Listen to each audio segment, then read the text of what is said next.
क्योंकि ये जो दाढ़ी शरीफ है ना, दाढ़ी शरीफ, नबी करीम सल्लल्लाहु अलैहि वसल्लम ने फरमाया, आज तो दाढ़ी रख लेना तो लोग कहते हैं मौलवी मौलवी आ गया, मौलवी वाले काम।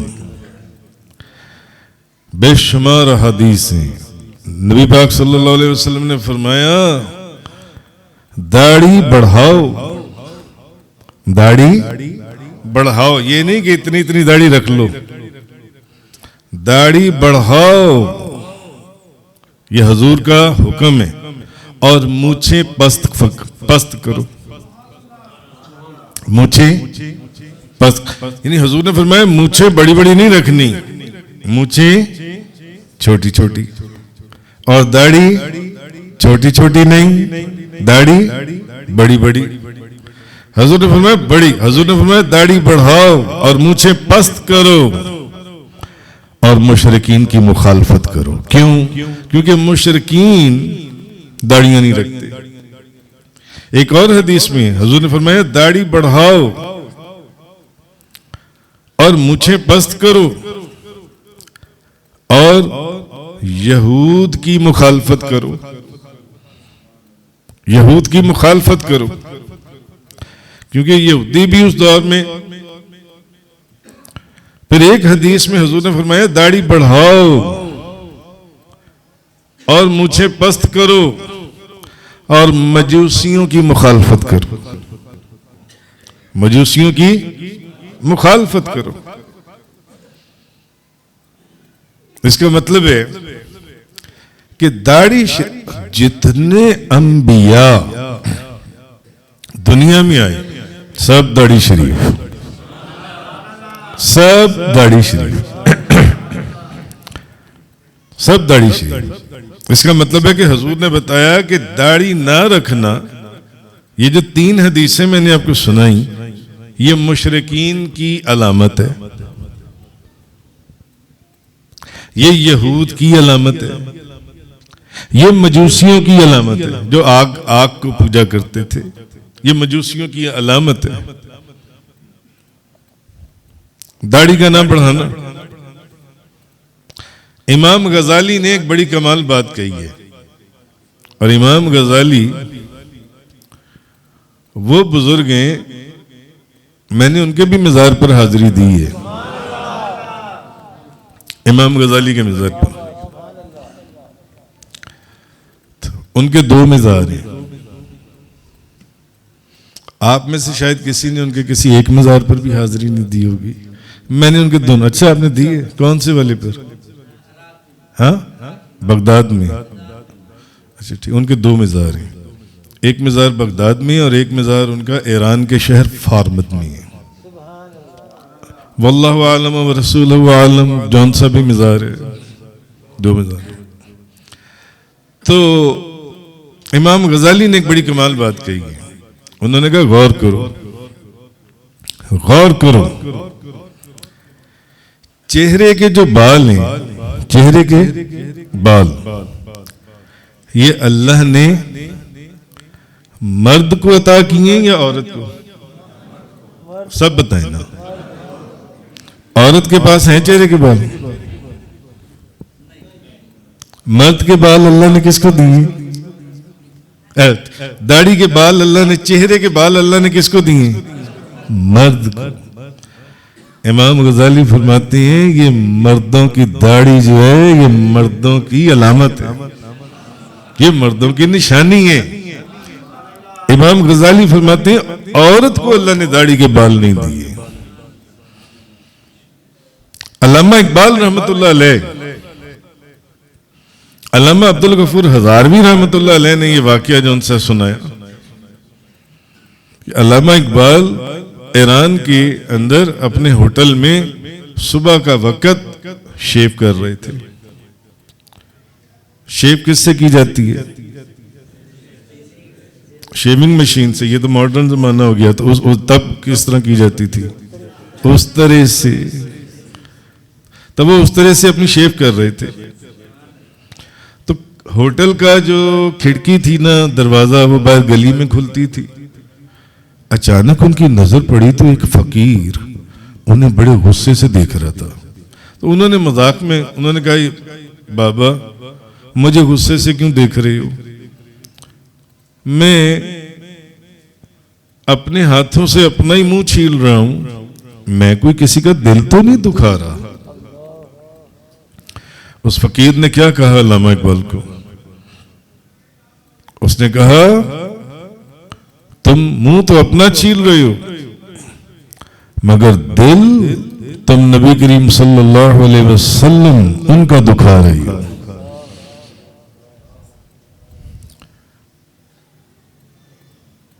क्योंकि खुसरो परवेज ने यमन के वाली को खत लिखा कि मक्का में किसी ने नबूवत का दावा किया है, 2 बंदे भेजो,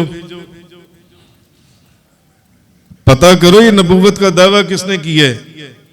जब वो दोनों बंदे नबी पाक सल्लल्लाहु अलैहि वसल्लम की बारगाह में आए, दोनों बंदे, तो नबी पाक सल्लल्लाहु, अच्छा उन दोनों बंदों की मूछें थी, दाढ़ी नहीं थी, शेव थी।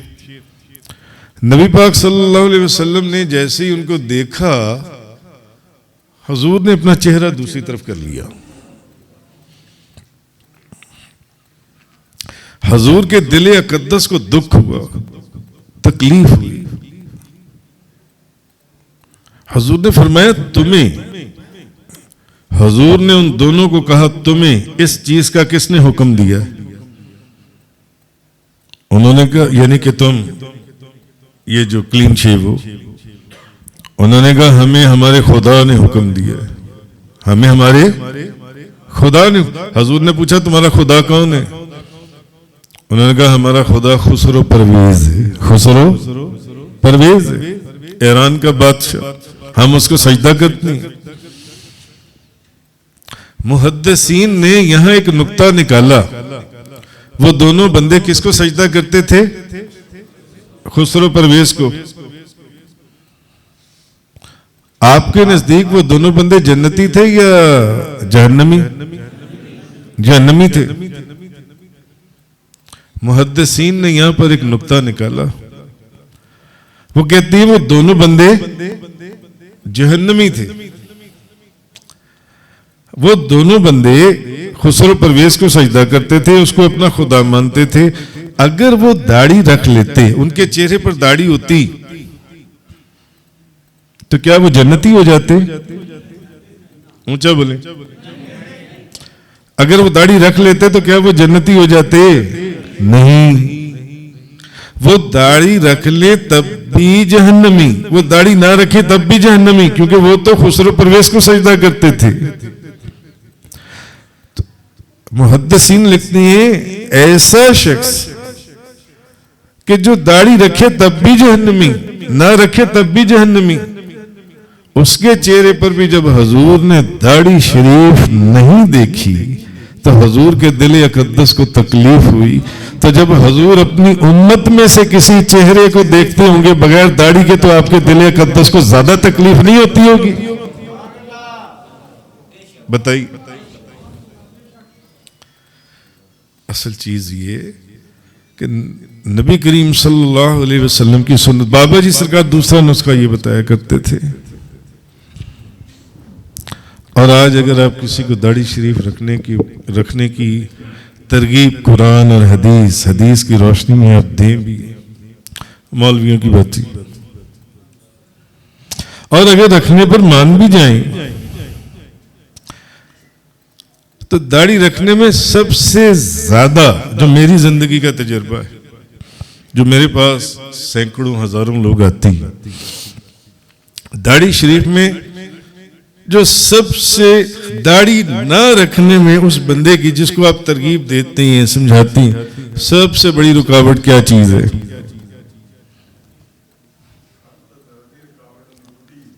ऊंचा मोहम्मद अली कारपेंटर,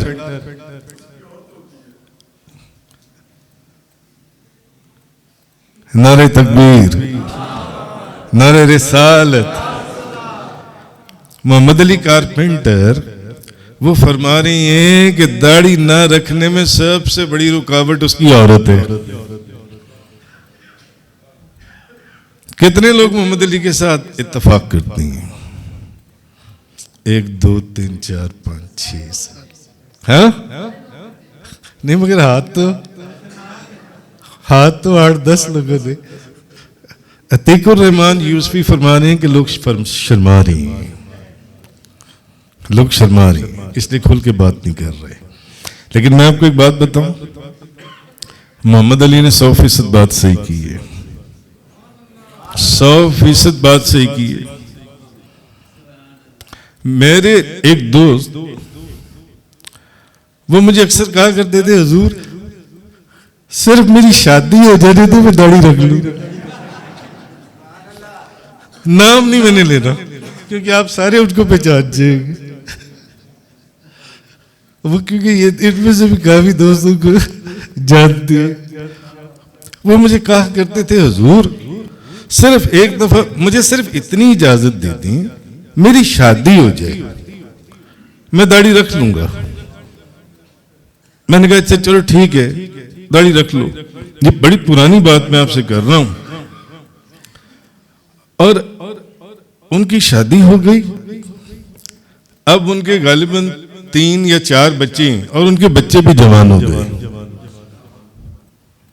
मैंने उनसे पूछा, मैंने कहा भाई अब आप दाढ़ी क्यों, आपने तो ये वादा किया था कि मैं दाढ़ी रख लूंगा, अब आपने दाढ़ी नहीं रखी। कहने लगा हुजूर मैं तो चाहता हूं कि मैं दाढ़ी रख लूं, मैं तो चाहता हूं कि मैं दाढ़ी रख लूं, मगर मेरी बीवी मुझे ये कहती है कि ये कोई उम्र है दाढ़ी रखने की। बच्चे जवान हो गए, बीवी कहती है कि ये कोई उम्र है दाढ़ी रखने की, और उसके 3-4 दांत टूट गए, यानी दांत भी उतर चुके हैं। मेरे एक पीर भाई, आप लोगों के पीर भाई नहीं, मेरे पीर भाई, अब मैं आपको अपने पीर मुर्शिद का वाकया सुनाता हूं, बाबा जी साहब रहमतुल्लाह अलैह का। वो भी यही, बाबा जी साहब ने फरमाया भी तुम, उनको रिश्ता नहीं मिलता था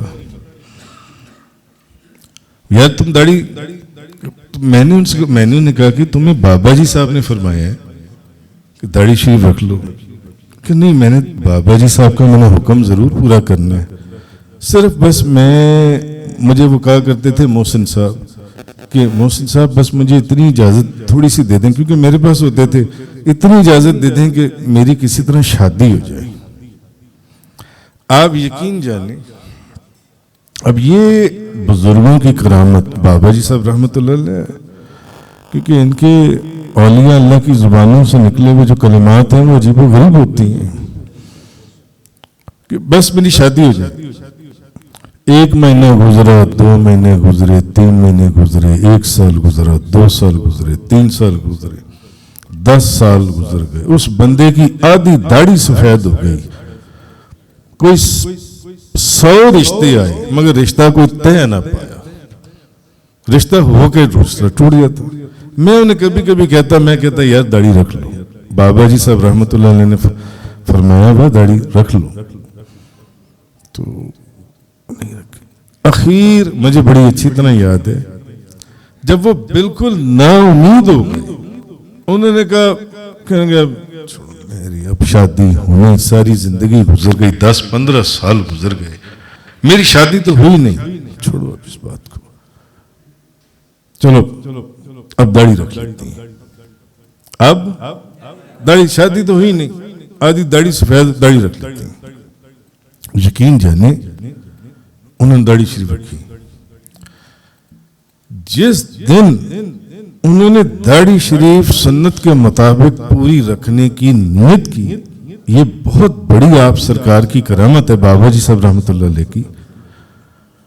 अगले दिन कहां से लोग आए, फैसलाबाद से, उनका रिश्ता हुआ और शादी हो गई, और वो खुश, और इतने खुश, हम तो शहर में, हमें इन चीजों का नहीं पता, इतने खुश वो साहब एक गांव में रहा करते थे फैसलाबाद में, मुझे आकर बताने लगे, कहने लगे कि मेरी शादी हो गई है, और मैं आपको बताऊं मेरी शादी भी कहां पर हुई है। मैंने कहा हाँ बताओ। कहने लगे हुजूर, उन्होंने ना जहेज में एक मुझे साथ मझ भी दे दी है, गाय भैंस, उन्होंने मुझे एक भैंस भी साथ दी है। कहने का मकसद ये है कि नबी करीम सल्लल्लाहु अलैहि वसल्लम ने तो उस चेहरे की तरफ से अपना चेहरा दूर कर लिया, पीछे पीछे। जो दाढ़ी रखे तब भी जहन्नमी, ना रखे तब भी जहन्नमी। उस जहन्नमी के चेहरे को देखकर हुजूर के दिल अक़दस को तकलीफ हुई, तो जब अपनी उम्मत को देखते होंगे हुजूर कि इनके चेहरों पर दाढ़ी है, तो उस वक्त हुजूर के दिल अक़दस पर क्या गुजरती होगी। मगर आज लोग, ये जो बात मोहम्मद अली ने कही है ना, ये सही कही है।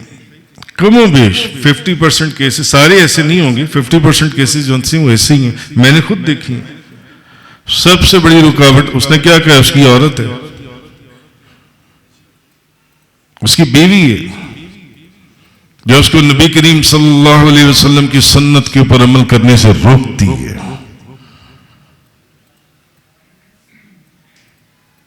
और मैंने एक नहीं कई ऐसे घर देखे जिनकी औरतों ने, बीवियों ने अपने मर्दों की दाढ़ियां साफ करवा दी। क़यामत वाले दिन हुजूर की बारगाह में क्या क्या लेके जाएंगे। बात कहां से कहां चली गई। बात चल रही थी तो मैंने उनको बाबा जी साहब का ये नुस्खा भी बताया। मैंने कहा एक तो ज़कात दे दो, दूसरा सुन्नत रसूल के मुताबिक दाढ़ी रख लो।